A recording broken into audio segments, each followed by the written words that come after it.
very happy to be here. Very honored to interact with Arundhati Roy, who's we have been acquainted for something like 2 decades, maybe more. One keeps reading Arundhati all the time. So when Belbin told me that that I had to do this, that Arundhati is coming to the college and I have to interact with her and talk to her on about various things. I must have taken about 10 seconds to say yes. That was the kind of, I didn't have to look at my appointment diary or anything. I just said, whatever it is, it all goes for a 6. I'm coming here. But then after that, when I asked him how we should go about it, so he said, since it's a college, since the majority of students are literature students, we should try and concentrate more on Arundhati Roy's fiction. But then it's a tough task to kind of, because Arundhati Roy's fiction is not the kind of fiction that you normally read, in the sense, it's not the fiction. It is not the fiction, in the sense, it's. There have been studies on Arundhati Roy's fiction, that is, 2 of her books, God of Small Things and The Ministry of Utmost Happiness, which have kind of classified it in terms of Marxian percepts, especially the kind of Marxian percepts that Althusser has kind of advanced, saying that these kind of reflect the ideological state apparatus, like in a manner that many of Indian literature works have not done.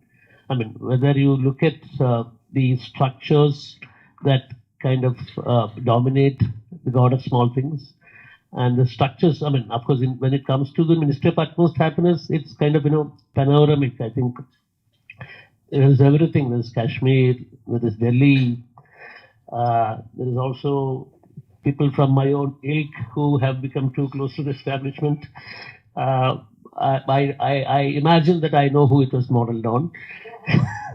So anyway, the point is that it's not very easy to kind of divest politics from politics and ideology from Arundhati Roy's fiction. Also, of course, the way she writes is also very unique and interesting. I remember reading after the Ministry of Utmost Happiness came out. I remember reading one of her interviews where she said the characters came to me and they would not leave, and then I had to somehow get them out. Every Tirotama, Anjum, Naga, all these people started coming and living with me, and then so basically there is this intense literary experience that you feel with Arundhati, the work that she does, but then her non-fiction work, and including Asadi, the latest work. I use this word from time to time, but I use it only where it is very apt. Non-fiction work, just like our fiction work, is phenomenal, all caps. So I'm sure that many of you must have read these books and got acquainted with it. We'll discuss this since we have had a brief reference to artificial intelligence in the introductory remarks of the principal. I think Arundhati also has dwelt on this subject in Asadi, in one of the early chapters in Asadi, where she just read that out before I give the floor to Arundhati and ask her to do. I'll just read that portion where you talk about artificial intelligence, because it's very important and significant. So it's in what language does rain fall over tormented cities? That's the title of this article. I hadn't claimed to have written a masterpiece, but nevertheless I understood his anger towards me. This is about a writer, an interaction with a writer who asks her first in Kolkata. He asked, "Can somebody write a masterpiece in a language that is not his or hers?" Whether it's only somebody can write a masterpiece in one's mother tongue. So then Arundhati says, I hadn't claimed to have written a masterpiece, not to be a he, but nevertheless I understood his anger towards me, a writer who lived in India, wrote in English, and who had attracted an absurd amount of attention. My answer to his question made him even angrier. Nabokov, I said, and he stormed out of the hall. The correct answer to that question today would, of course, be algorithms, not Nabokov.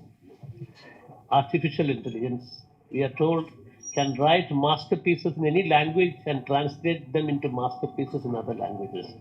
So that's a possibility that we all have to confront and think about in due course of time. But then, as I was saying in the preface, Arundhati's work, we need to see it in terms of the larger society. When she writes fiction, when she writes non-fiction, she's essentially engaging with the world in its myriad forms, whether it is society, whether it is people, whether it is literature, uh, and of course lay society in all its manifold, manifold and beautiful manifestations. So Arundhati, I think we can go along by reading some portions of some select portions that you would want to read to the kids, and then I don't know whether you accept my expression, the kids. Most probably not, because this is my I think my avuncular patriarchy coming in. Apologies for that in advance. So anyway, I think I'll ask you to move forward. Yeah. Okay, thanks everybody, and how lovely to see you all here. I think in this set of essays in Azadi, the book is actually called Azadi: Freedom, Fascism, and Fiction. There's a lot of writing about what is literature.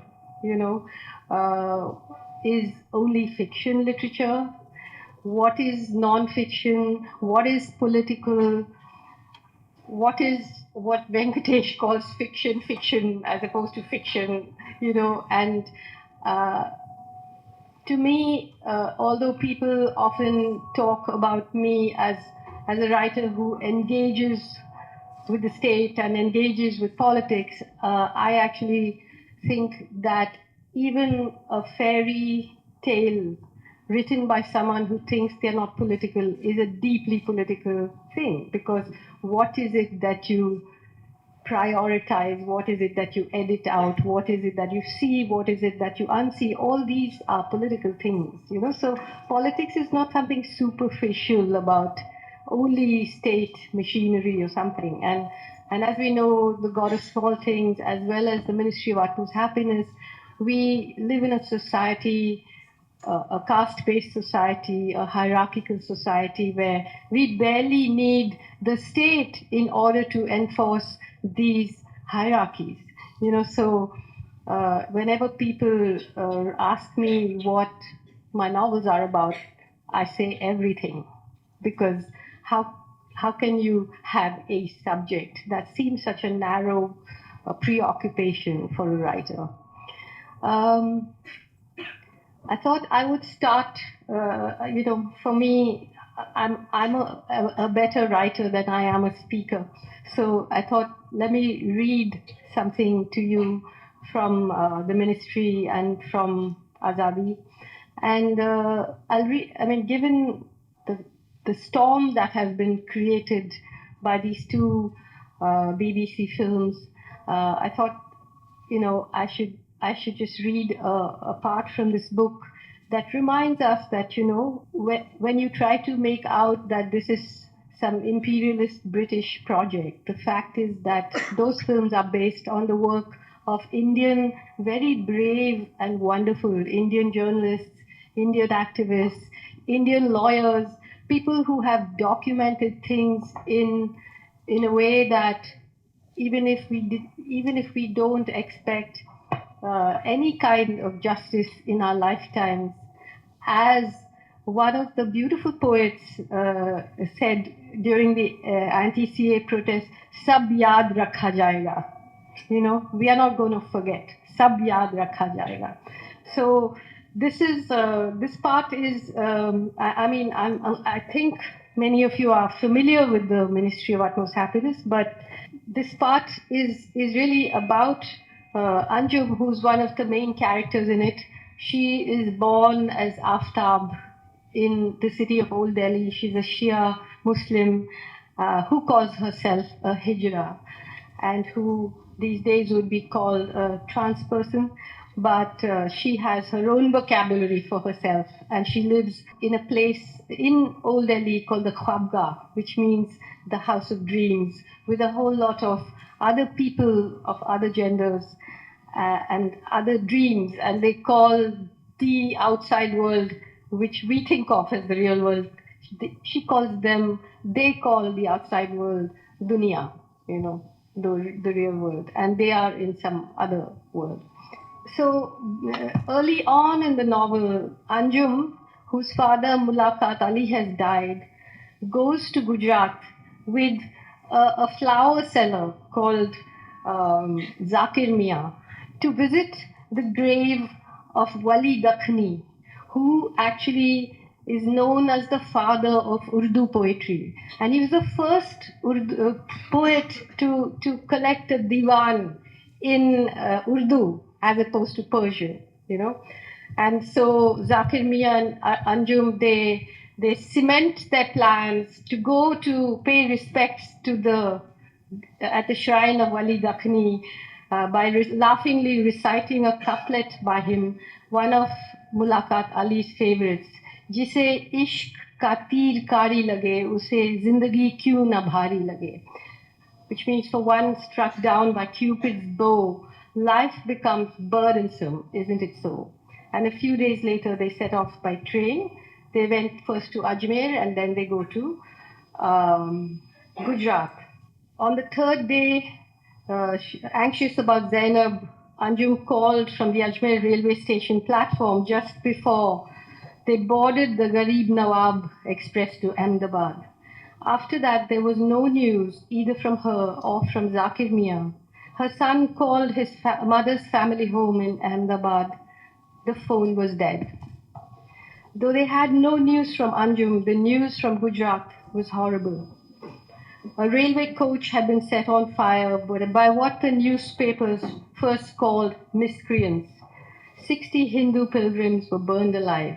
They were on their way home from a trip to Ayodhya, where they had carried ceremonial bricks to lay in the foundation of a grand Hindu temple they wanted to construct on the site where an old mosque once stood.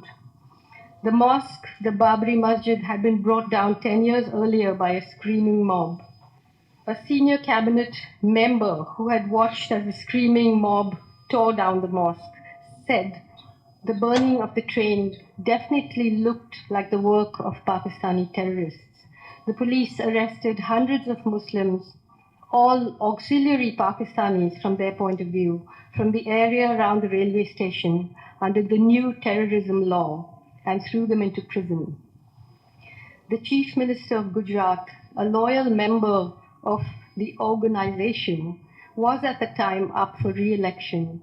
He appeared on TV in a saffron kurta with a slash of vermilion on his forehead, and with cold, dead eyes ordered that the burnt bodies of the Hindu pilgrims be brought to Ahmedabad, the capital of the state, where they were to be put on display for the general public to pay their respects. A Weasley unofficial spokesperson announced unofficially that every action would be met with an equal and opposite reaction. He didn't acknowledge Newton, of course, because in the prevailing climate, the officially sanctioned position was that ancient Hindus had invented all science.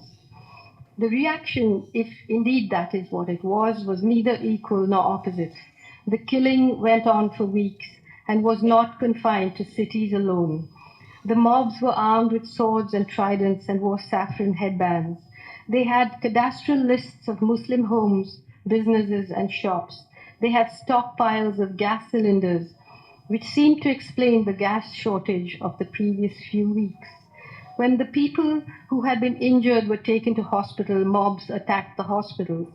The police would not register murder cases. They said, quite reasonably, that they needed to see the corpses. The catch was that the police were often part of the mobs, and once the mobs had finished their business, the corpses no longer resembled corpses.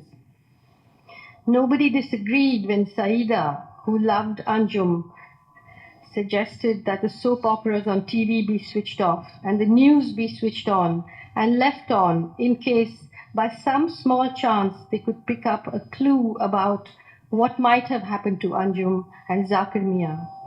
When flushed, animated TV news reporters shouted out their pieces to camera from the refugee camps where tens of thousands of Gujarat's Muslims lived, in the Khwabga, they switched off the sound and scanned the background, hoping to catch a glimpse of Anjum and Zakir Mia, lining up for food or blankets or huddled in a tent.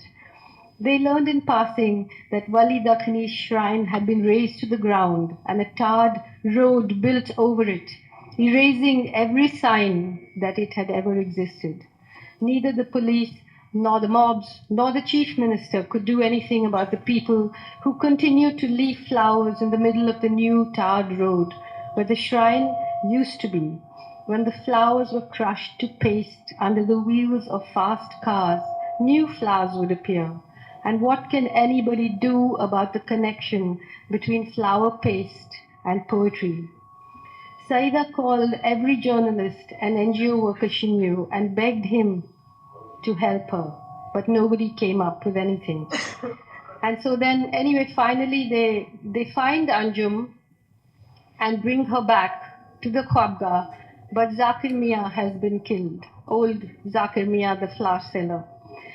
So Anjum stays in the Khwabga for a while, but what has happened has disturbed her so much that she cannot live her normal life anymore. She just can't act as if, nothing has happened. And so she just decides to leave the Khwabga and move into a local graveyard and live amongst the graves and amongst the graves of her parents. And, over the years, she builds a Jannat guest house in the graveyard. And that's much of the book is about that. So I'm just going to read a little bit about what happens to her when she moves into the graveyard. On her first night in the graveyard, after a quick reconnaissance, Anjum placed her Godrej cupboard and her few belongings near Mulakat Ali's grave and unrolled her carpet and bedding between Ahlam Baji and Begum Ranata Mumtaz Madam's grave.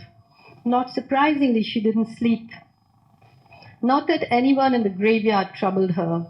No jinns arrived to make her acquaintance. No ghosts threatened a haunting.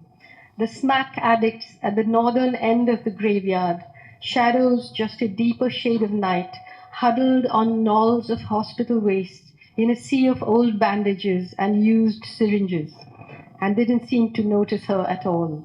On the southern side, clots of homeless people sat around fires, cooking their meager, smoky meals.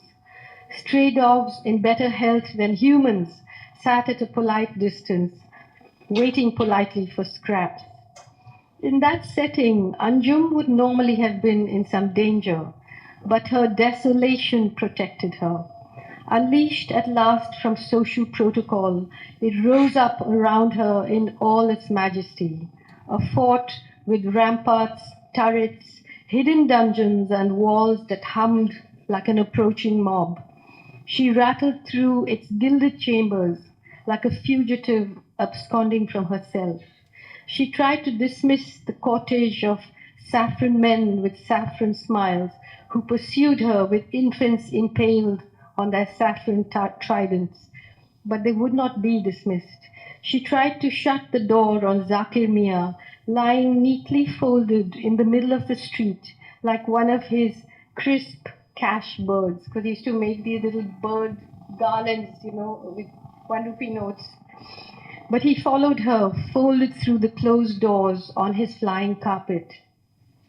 She tried to forget the way he had looked at her just before the light went out of his eyes, but he wouldn't let her. She tried to tell him that she had fought back bravely as they hauled her off his lifeless body, but she knew very well that she hadn't. She tried to unknow what they had done to all the others, how they had folded the men and unfolded the women, and how eventually they had pulled them apart, limb from limb, and set them on fire. But she knew very well that she knew. They who? Newton's army, deployed to deliver an equal and opposite reaction.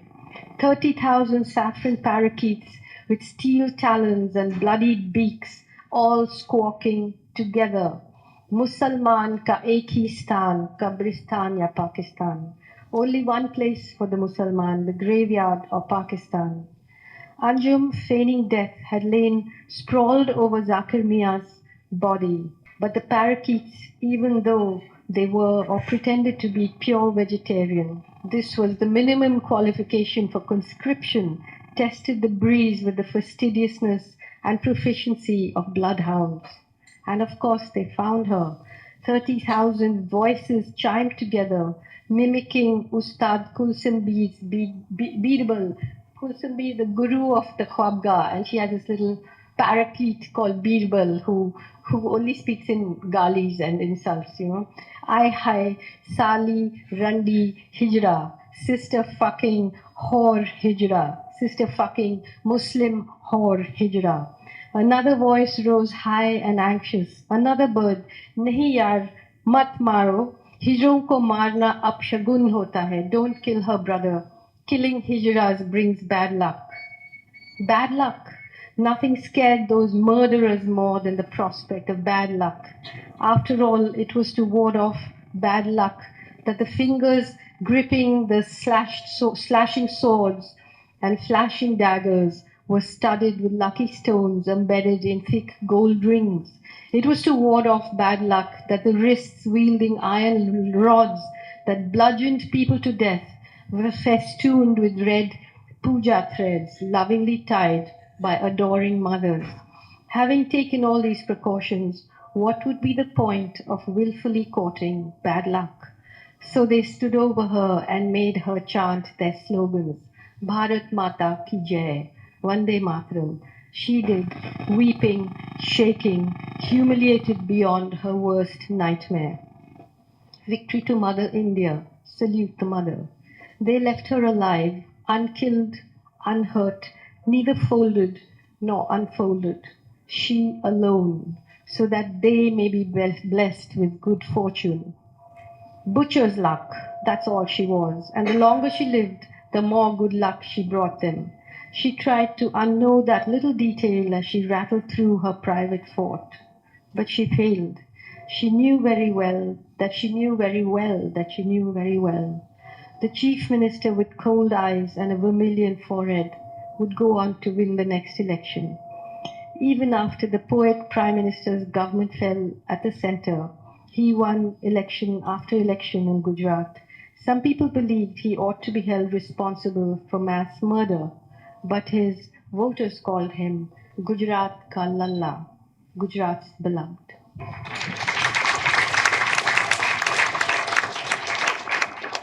The slogan which reverberated through the CAA protests and became the anthem of the CAA protests, Hum Dekhenge.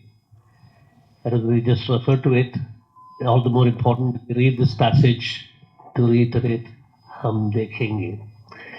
We're all seeing this. We're all seeing this in the new context of the BBC documentary.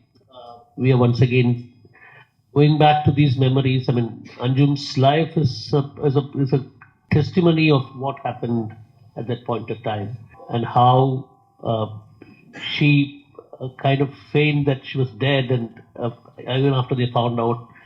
But this is a thing that which has continued over the last 20 years. Arundhati took 20 years to write. There's a gap of 20 years to write the Ministry of Utmost Happiness from the God of Small Things. But in between, she has written a lot of articles and books on various aspects of Indian society. So now that we have come to this thing, and the slogan Hum Dekhenge is once again coming back to our lives, I, as a political journalist, there's something which, again, of course, Arundhati has referred to it in many of her writings, that it's not important to win. This writing is also a process of a struggle. It's part of the larger social, resistance that one is uh, kind of trying to present fascism, and it's not necessary to win all the fights. It's not necessary to win all these struggles. Vishwanath Pratap Singh, the former Prime Minister of India, once had told me. I had a very interesting interaction with him when he used to have this alternate day dialysis uh, in Apollo Hospital. He used to have a dialysis every alternate day, otherwise he would not have survived for the last years of his life. But even in the midst of all that, when the Commonwealth Games was happening in Delhi and thousands of people who are living in the slums in the middle of the New Delhi city, they were taken away some 50, 60 kilometers away and put in some wilderness.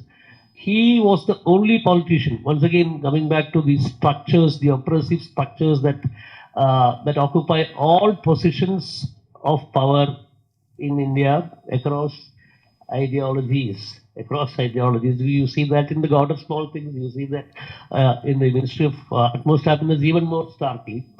Uh, so he was the only politician who took up their case, and then I had gone to meet him, and then it was clearly a losing case. There was no way that these people were going to be rehabilitated to where they were. So I asked him, why have you taken up this struggle? So he said, Venkatesh, हर लड़ाई जीतने के लिए नहीं लड़ जाता है. There are some struggles. Not all struggles are done to win. There are some struggles which we need to do it for the sake of marking your protest, marking a fact, marking a signpost of the times. I think when we think about Hum Dekhenge and these passages of the Ministry of Utmost Happiness, I think that is the fundamental message that comes across to all of us. Can we go on to another question of? No, I think that one important thing is that we are now, at a stage where you don't feel it so much in Kerala, but those of us who live in Delhi, it's really like, your the air is running out of oxygen, and what is terrifying is that. A Hindi poet once said, "Zehar kya karta hai khoon mein utarne ke baad?" What happens to poison once it has entered the bloodstream? How can you pull it back? How can you re-energize a river that has been poisoned? And we are there now, regardless of who the regime is, that continuous drip of poison from the mainstream media, which will one day, I hope, be remembered as an organ of a very unique form of fascism that is in our country today, and not just in the government, but within the people, So in Delhi, one is constantly in fear because those of us who do not subscribe to that ideology then end up being friends, lovers,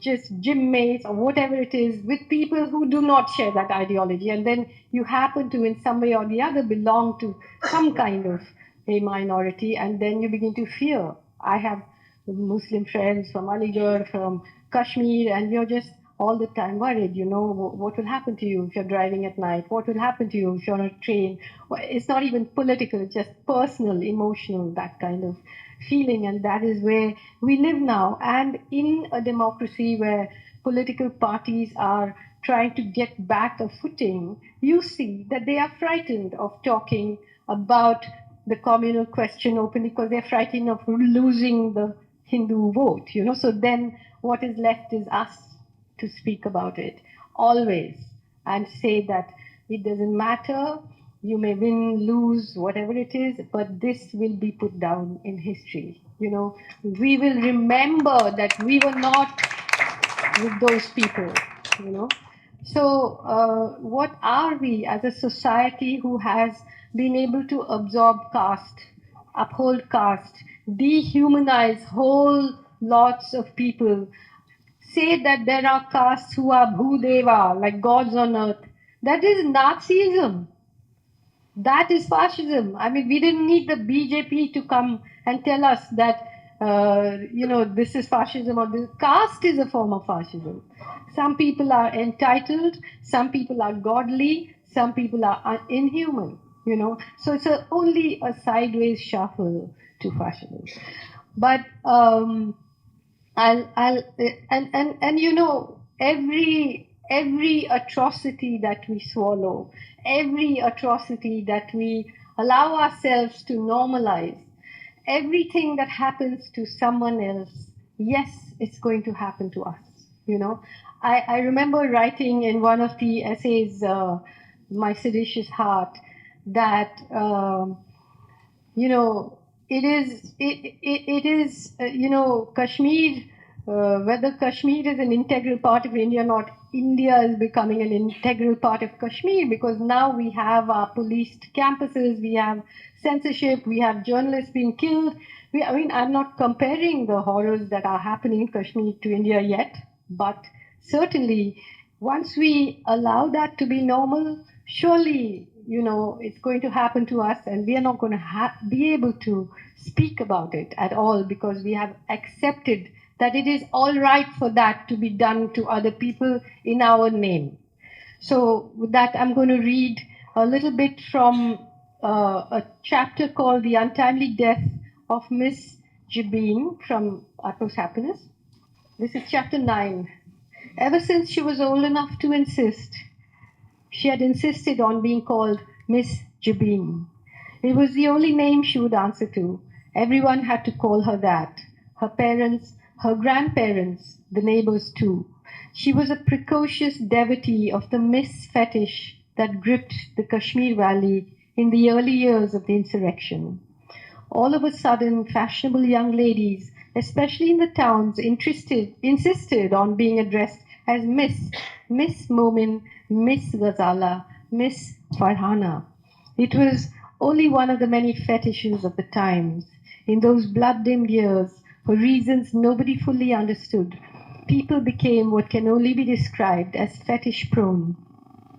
Other than the Miss fetish, there was a nurse fetish, a PT instructor fetish, and a roller skating fetish. So in addition to the checkposts, bunkers, weapons, grenades, landmines, cassiopeas, concertina wire, soldiers, insurgents, counterinsurgents, spies, special operatives, double agents, triple agents, and suitcases of cash from the agencies on both sides of the border, the valley was also awash with nurses, PT instructors, and roller skaters, and of course, misses. Among them, Miss Jabin, who didn't live long enough to become a nurse nor even a roller skater. In the Mazar-e-Shuhada, the martyrs' graveyard where she was first buried, the cast iron signboard that arched over the main gate said in 2 languages, "We gave our todays for your tomorrows." It's corroded now, the green paint faded, the delicate calligraphy flecked with pinholes of light. Still, there it is after all these years, silhouetted like a swatch of stiff lace against the sapphire sky and the snowy, saw-toothed mountains. There it still is. Miss Jabin was not a member of the committee that decided what should be written on the signboard, but she was in no position to argue with its decision. Also, Miss Jabin hadn't notched up very many todays to trade in for tomorrows, but then the algebra of infinite justice was never so rude. In this way, without being consulted on the matter, she became one of the movement's youngest martyrs. She was buried right next to her mother, Begum Arifa Yesvi. Mother and daughter died by the same bullet. It entered Miss Jabin's head through her left temple and came to rest in her mother's heart. In the last photograph of her, the bullet wound looked like a cheerful summer rose arranged just above her left ear. A few petals had fallen on her coffin, the white shroud she was wrapped in before she was laid to rest. Miss Jabin and her mother were buried along with 15 others, taking the toll of their massacre to 17. At the time of their funeral, the Mazar-e-Shuhada was still fairly new, but was already getting crowded. However, the Intizamiya Committee, the organizing committee, had its ear to the ground from the very beginning of the insurrection and had a realistic idea of things to come. It planned the layout of the graves carefully, making ordered, efficient use of the available space. Everyone understood how important it was to bury martyrs' bodies in collective burial grounds and not leave them scattered in their thousands like bird feed up in the mountains or in the forests around the army camps and torture centers that had mushroomed across the valley. When the fighting began and the occupation tightened its grip, for ordinary people, the consolidation of their dead became in itself an act of resistance.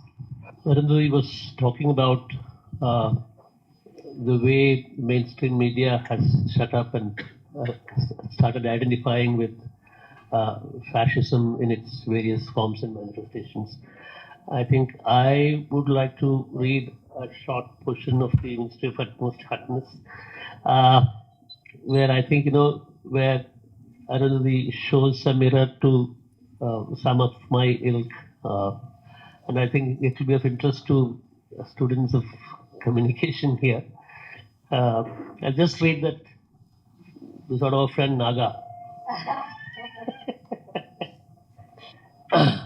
I mean, Naga, I'm sure that many of you must have read Ministry of Utmost Happiness and been fascinated by the character of Tilotama, one of the most powerful characters in the novel. I mean, both Anjum and Tilotama. I mean. So this is an account from somebody who Arundhati has not really named that person. He of course comes as I, but then I think his name comes only. Yeah, that's what. But he has got different names, nah? No, Naga. I know Naga and he are different people, but the narrator, the I, he has got. At some point you refer to him with a Bengali name also. There's not someone pointed out this to me. No, I had noticed nobody in the Ministry of Utmost Happiness that doesn't go by several names. All of them. Yeah. Yeah, that's what it's. In fact, I think about the structure also. One of the first criticisms that we heard immediately after the book came out. Of course, I didn't agree to that at all. Was that that unlike God of Small Things, Ministry of Utmost Happiness is too cluttered in the sense it's all over the place and it's not very structured and all that. We'll talk about it later. I think this will be of interest. But let me read this portion. I think it should interest communication students and also anybody who follows journalism. This is about a journalist called Naga. By the time Tilo and he got married, Naga had already made the many transitions from an irreverent, iconoclastic student to an unemployable intellectual on the radical left, to being a passionate advocate of the Palestinian cause. His hero at the time was George Habash, and then on to mainstream journalism. This is something which I have seen happen to a lot of my friends and colleagues. And then now, recently, my daughter said that she has found a lot of young civil servants entrants becoming like this from a radical position of being fans of George Habash or Kasura Rama to being bhaktas of who. Like many noisy extremists, he has moved through a whole spectrum of extreme political opinion. What has remained consistent is only the decibel level.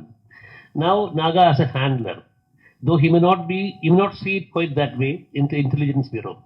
With a senior position at his paper, he is a valuable asset for us, the narrator. The narrator is part of the intelligence bureau.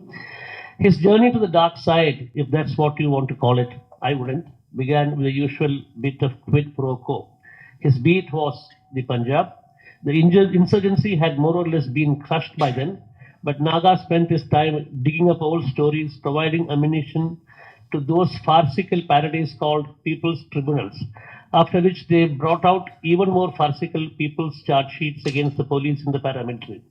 An administration that was at war with the ruthless insurgency cannot be held to the same standards as one that is functioning in ordinary peaceful conditions. But who was to explain that to a crusading journalist who wrote his copy with the sound of applause permanently ringing in his ears? On one of his vacations from this brand, rest of it is not important. So basically, this is what I think you will be reminded of a lot of anchors when you say that, but who was to explain that to a crusading journalist who wrote his copy with the sound of applause permanently ringing in his ears? Anandan is sitting here. I know that some clones of this are yamming on midst in the Kerala journalistic milieu also. So I just thought, that I should bring this out. Okay. It's like, I mean, of course, this chapter which you read out is a chapter where the landlord in whose apartment Tilotama lives, he speaks in the first person. So that is a sort of intelligence officer's assessment of how he's looking at an old college friend of his with whom he's always had a little bit of tension. And Garson Hobart is the name of a character he plays in a college play. And yes, and he somehow, he was in the book my intellectual other, and I was so as a writer, nothing like making a villain or making someone easy meat. You create a character who then begins to speak for himself and has a kind of sophistication which matches everything on the other side, which is a very unsettling experience to write, actually. But yeah, so those words are in the voice of Garson Hobart, who's an intelligence officer. Yes, I know. I mean, the structure of, in truth, the structure of the Ministry of Utmost Happiness is very carefully calibrated, including the chaos. It was like if the God of Small Things was a building or a house into which you looked through many windows. For me, Utmost Happiness was a city, and I think it's definitely a more difficult book to read, and I had no, illusions about that. And I think what is unsettling about the ministry for many people is that ultimately the God of Small Things, even if it's about a broken family, an unusual family, a shattered family, those are recognizable, mothers, fathers, grandmothers, uncles, and so on. Whereas the Ministry of Utmost Happiness questions entirely the idea of a family. So it starts out with a shattered heart, and then people bring shards of that shattered heart to create a mended heart in an old graveyard. And so the questioning, not just of the state or not just of societal practice like caste and gender and so on, but even of the idea of a family itself. I often say that if you look at the people who are buried in the graveyard, in Anjum's graveyard, essentially she has a guest house where there's a grave in every room. And if you look at who is buried there in the end, who says the prayers, what prayers are said, that in itself is a kind of revolution, not a Inqilab Zindabad flag waving one, but even the refusal to accept death as something to be scared of, where you have, even the wall between life and death is the most osmotic and everybody is floating around, and so the piece on fascism I'll read to you from an essay called "The Graveyard Talks Back." I'll just ask one question. Yeah. How many years of actual writing did the Ministry of Utmost Happiness? Venkitesh, I don't know what we even mean by actual writing, because I am You have said that you write all the time. In fact, I Yeah. remember, yeah, that you have said this earlier that when I walk, when I go to do something, all the time I'm writing. you're But then, all- but then, as somebody who's also makes writes to make a living, Yeah. It's like I mean I'm not trying to be difficult, but it's honestly very difficult for me to say because, for instance, you know, both the God of Small Things and the ministry started out with this image. I'm an architect, I study design, and I'm a very visual person. So the God started with this image of the twins in the Plymouth with this pickle factory advertised on the roof, and then it just grew around that. That wasn't the starting image of the book, but that was how I started thinking about it. In the ministry, it began with something that actually happened when I was in Jantar Mantar in those days when you could be at Jantar Mantar. Now it's been shut down. There's no protest allowed, really. So yes, yes. So now, and I sometimes spend nights there, I mean, all of us, and suddenly this little baby appeared, an abandoned baby, and all the great people's movements and Marxists and Gandhians and everybody was just like, what, they didn't know what to do with the baby. Like that wasn't part of their political thinking mandate, and I found that so fascinating. So it's like for me the ministry was for example you talked about the idea of writing, just writing as remembrance, as resistance, as so on. We spoke about the poet who said "Sab yaad rakha jayega." I remember once getting a book of it was called Bento's Notebook, and it was a book by a writer who I don't just admire as a writer, but I adored as a human being. Someone called John Berger, who died a few years ago, and John Berger sent me this book, and it happens to me often, very strange. I just opened it.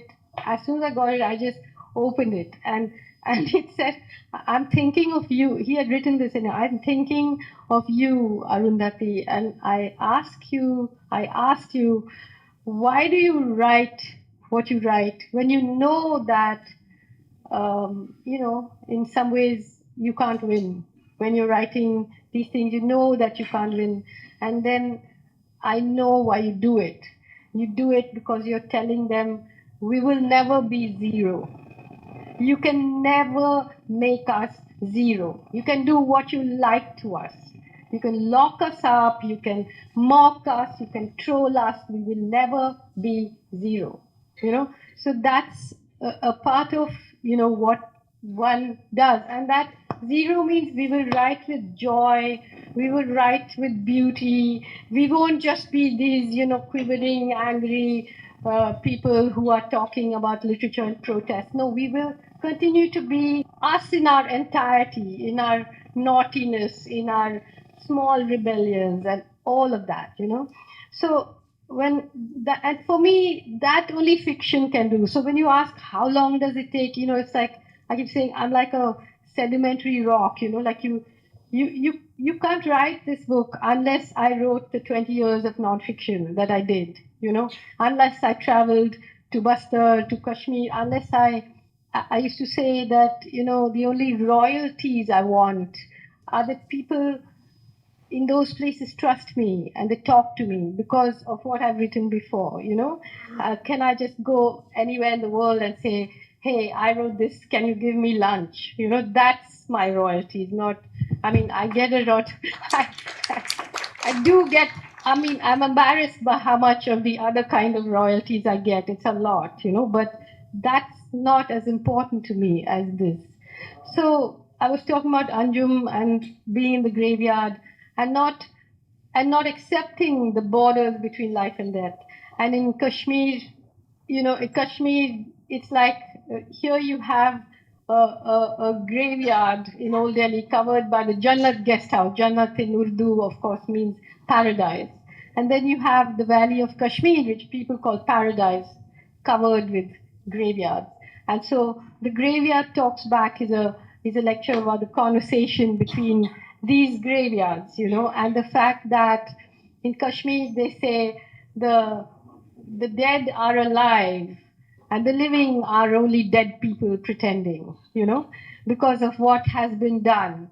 So anyway, in that lecture, I want to talk about a writer living in a time like this. One of today's most prominent faces in the protests against the Citizenship Amendment Bill is a young Dalit politician who heads the Bhim army, named after Bhimrao Ambedkar. He calls himself Chandrasekhar Azad Ravan. He has chosen not just to honor, but to personify Ravan, Ram's vanquished demon foe. What does that signify? It's an audacious declaration that at least some people view the Hindu nationalist project as a form of colonialism and cruel subjugation.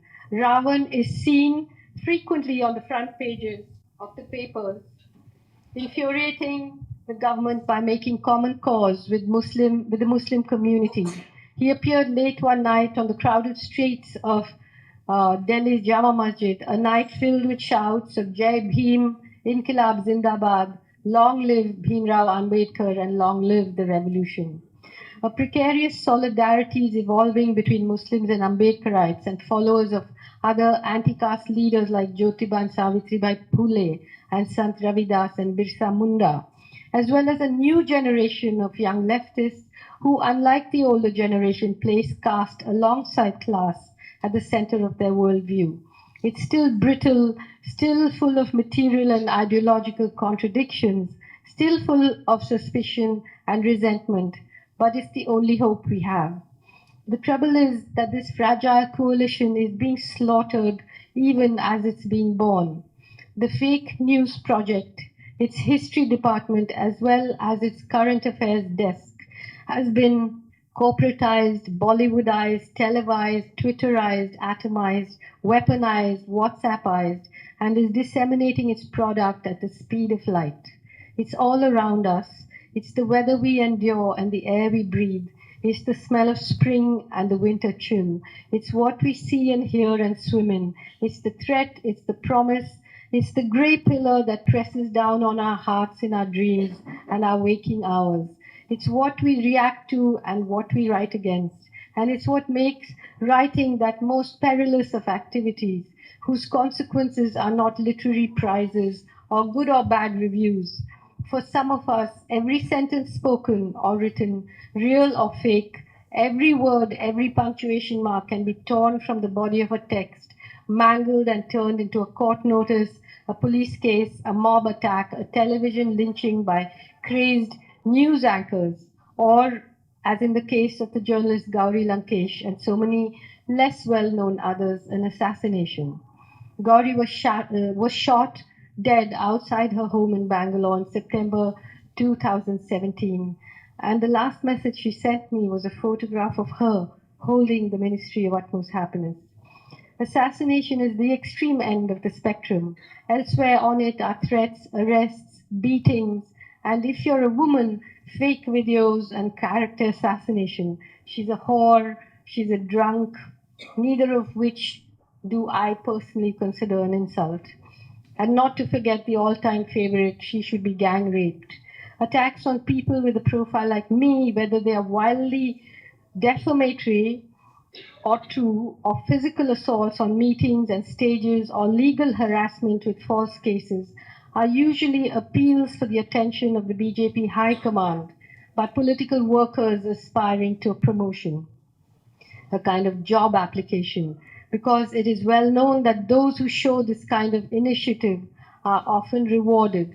Lynchers are feted, those accused of murder become cabinet ministers, and in keeping with this spirit, days before the ministry was published, a reasonably well-known Bollywood actor, also a BJP member of parliament, suggested that the Indian army tie me to a jeep and use me as a human shield in Kashmir, as it had recently done with the Kashmiri civilian. Mainstream television channels spent hours debating the pros and cons of his proposal. You can imagine how this kind of thing plays out in the minds of aspiring job seekers. But we must remember to be kind, because the Indian economy being what it is, these are increasingly the only jobs that are available. All this is nothing compared to what millions of people of India are having to live through. I mention it only in order to think aloud about how this continuous, unceasing threat affects writers and their writing. Each one of us reacts differently, of course. Speaking for myself, as the pressure mounts and the windows are shut one by one, every cell of my writing brain seems to want to force them open again. Does that shrink or expand writers, sharpen or blunt them? Most people, I imagine, believe it would restrict a writer's range and imagination, steal away those moments of intimacy and contemplation without which a literary text does not amount to very much. I've often caught myself wondering, if I were incarcerated or driven underground, would it liberate my writing? Would what I write become simpler, more lyrical perhaps, and less negotiated? It's possible, but right now, as we struggle to keep the windows open, I believe our liberation lies in the negotiation. Hope lies in text that can accommodate and keep alive our intricacy, our complexity, our density against the onslaught of the terrifying, sweeping simplifications of fascism. As they barrel towards us, speeding down their straight, smooth highway, we greet them with our beehive, our maze. We keep our complicated world with all its seams exposed, alive in our writing. After 20 years of writing fiction and non-fiction that tracks the rise of Hindu nationalism, after years of reading about the rise and fall of European fascism, I have begun to wonder why fascism, although it's by no means the same everywhere, is so recognizable across histories and cultures. It's not just that the fascists are recognizable.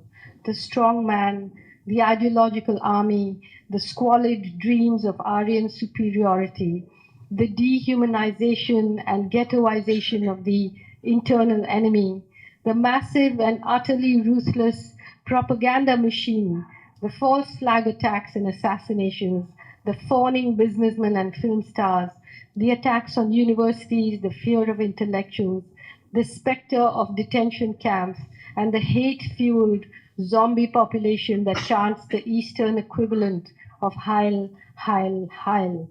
It's also the rest of us, the exhausted, quarreling opposition, the vain, nitpicking left, the equivocating liberals who spent years holding the road that has, years building the road that has led to the situation we found ourselves in, and are now behaving like shocked, righteous rabbits who never imagined that rabbits were an important ingredient of the rabbit stew that was always on the menu.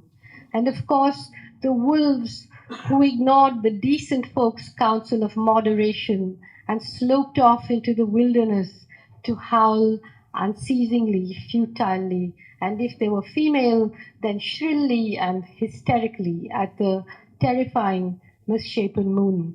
All of us are recognizable. So at the end of it all, is fascism a kind of feeling, in the way anger, fear, and love are feelings, that manifests itself in recognizable ways across cultures? Does a country fall into fascism the way a person falls in love, or more accurately, in hate? Has India fallen in hate? Because truly the most palpable feeling in the air is the barbaric hatred the current regime and its supporters show toward a section of the population. But equally palpably now is the love that has risen to oppose this. You can see it in people's eyes, hear it in protesters' songs and speech. It's the battle of those who know how to think against those who know how to hate, a battle of lovers against haters. It's an unequal battle because the love is on the street and vulnerable. The hate is on the street too, but is armed to the teeth and protected by all the machinery of the state.